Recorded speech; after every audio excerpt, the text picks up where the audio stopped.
Assalamualaikum, halo sahabat properti. Di video ini, kita review satu desain rumah yang menarik.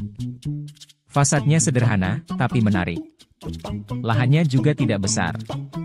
Akan tetapi, rumah ini bisa punya 3 kamar tidur.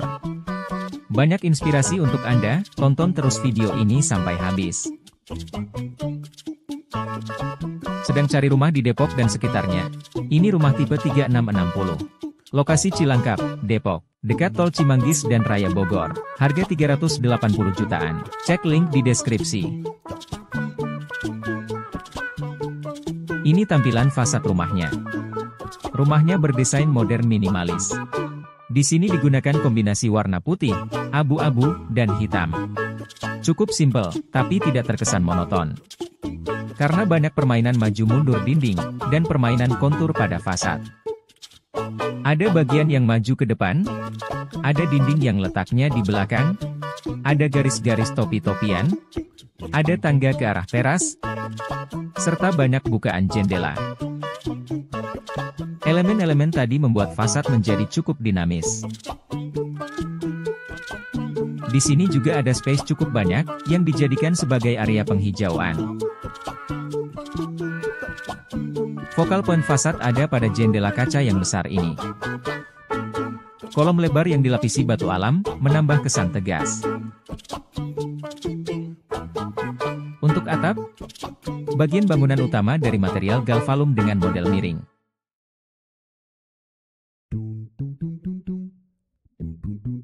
Sedangkan bagian depan dan teras dari dah beton.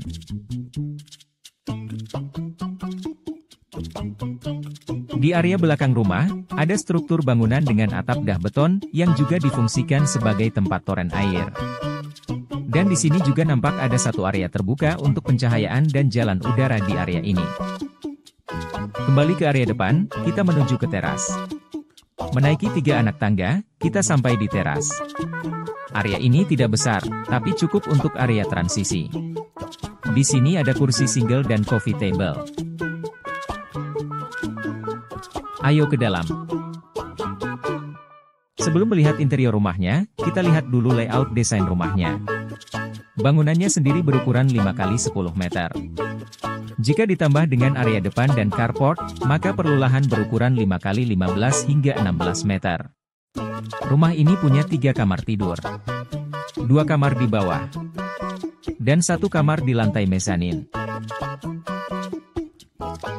Memasuki rumah, area pertama yang kita jumpai adalah ruang tamu. Dengan nuansa warna-warna netral. Dengan beberapa dekorasi sebagai aksen ruangan. Ruangan tidak luas, hanya ada sofa two-seater, 2 pouch, dan coffee table. Ruang tamu terpisah dengan ruang keluarga. Seluruh lantai area ini dari bahan kayu parket, untuk menambah sedikit penegas pada warna-warna monokrom di sekitarnya. Di dekatnya, ada tangga ke lantai mezanin, backdropnya dari bataan finish dicat putih. Dan satu ruangan open space yang luas, memanjang hingga ke area belakang rumah.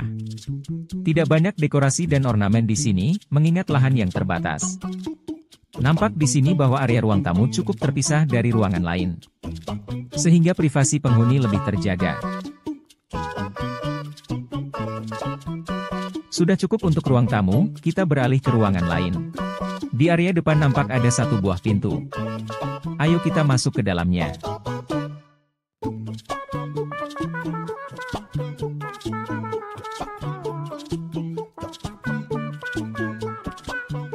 Ini adalah master bedroom.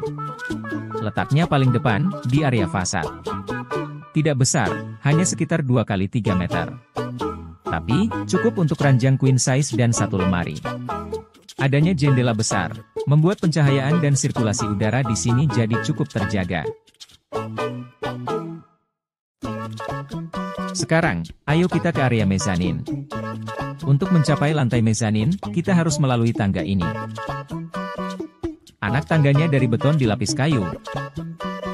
Railingnya dari besi hollow. Ini lantai mezanin.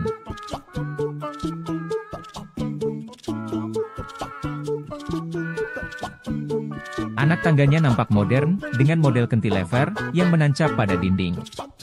Untuk safety, bagian railing diberi fleksi gelas transparan. Pagar lantai mezanin juga dari besi hollow, diberi batang-batang besi. Sedangkan pegangannya dari kayu. Tekstur dari dinding bata unfinished memberikan aksen tersendiri di area ini.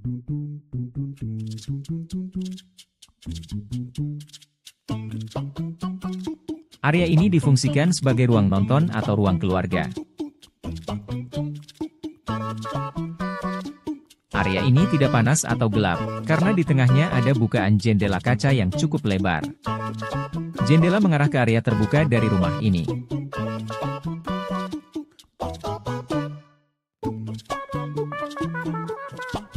Lantai mezanin biasa digunakan pada saat dibutuhkan lantai tambahan, karena strukturnya sederhana dan berbiaya lebih murah daripada lantai dah beton. Sekarang, kita masuk ke satu ruangan di lantai ini.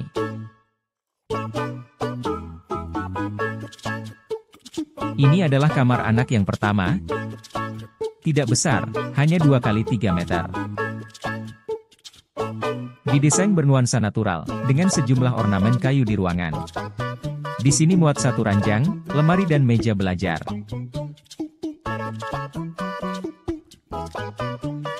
Ada jendela kecil ke arah luar di dekat meja belajar. Kamar ini menggunakan variasi spektrum warna coklat, sehingga memberikan kesan nyaman dan hangat.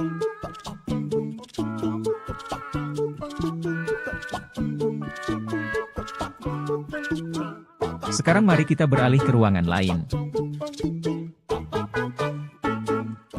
Kita kembali ke lantai bawah, di area open space.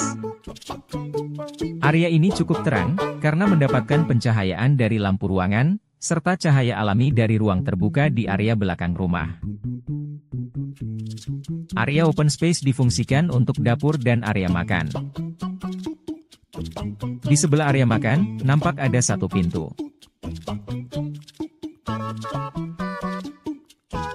Ayo kita masuk ke dalam. Ini kamar anak yang kedua, letaknya di samping ruang tamu. Baik ukuran maupun fasilitasnya sama dengan kamar sebelumnya.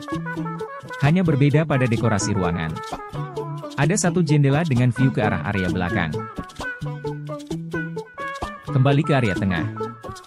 Di tengah ruangan ditempatkan area makan, dengan satu meja makan dan kursi untuk 4 orang. Meja makan dirapatkan ke dinding. Area makan dan dapur dibuat berdekatan untuk mempermudah servis. Area ini cukup terang dan segar, karena mempunyai satu area terbuka di arah belakang. Di sudut area makan, ada satu pintu lagi.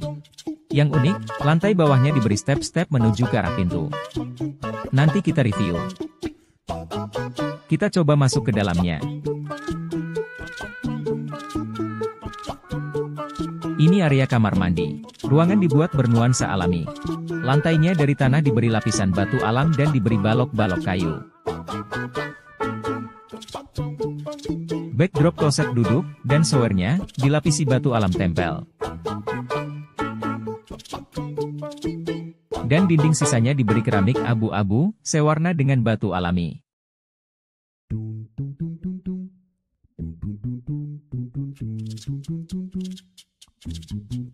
Beralih ke area terbuka di belakang. Area ini difungsikan untuk area cuci jemur. Sebagian lantainya berupa tanah, yang diberi batu-batu alam, sehingga air hujan bisa masuk ke tanah. Kembali ke tengah. Ke area dapur. Kitchen setnya model linear segaris. Dengan fasilitas cukup lengkap, dan banyak lemari penyimpanan. Sebentar lagi, kita akan review apa saja keunggulan desain rumah ini. Tonton videonya sampai habis.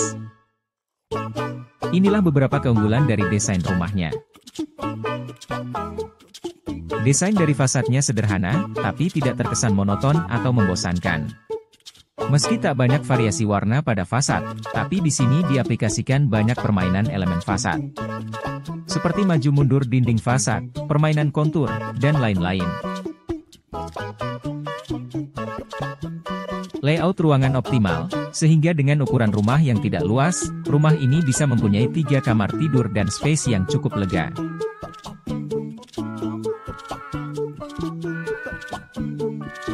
Rumah ini mempunyai ruang tamu independen, yang terpisah dari ruang keluarga, serta letaknya agak terisolir dari area lain. Dengan demikian, privasi penghuni jadi lebih terjaga. Ada area terbuka di belakang.